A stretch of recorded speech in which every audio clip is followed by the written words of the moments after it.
જય શ્રી કૃષ્ણ.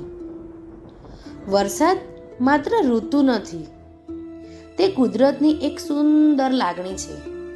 જ્યારે આકાશમાંથી પ્રથમ ટીપું ધરતી પર પડે છે ત્યારે માત્ર માટી જ મહેકતી નથી, પરંતુ મન પણ ખુશીથી ભરાઈ જાય છે.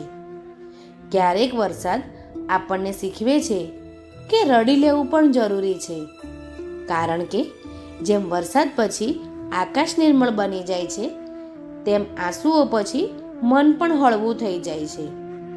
જીવનમાં ગમે તેટલી મુશ્કેલીઓ આવે, વિશ્વાસ રાખજો, ભગવાનનો આશીર્વાદ પણ વરસાદની જેમ એક દિવસ જરૂર વરસે છે.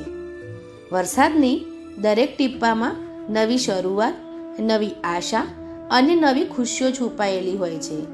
બસ તેને અનુભવવાની નજર હોવી જોઈએ. રાધે રાધે.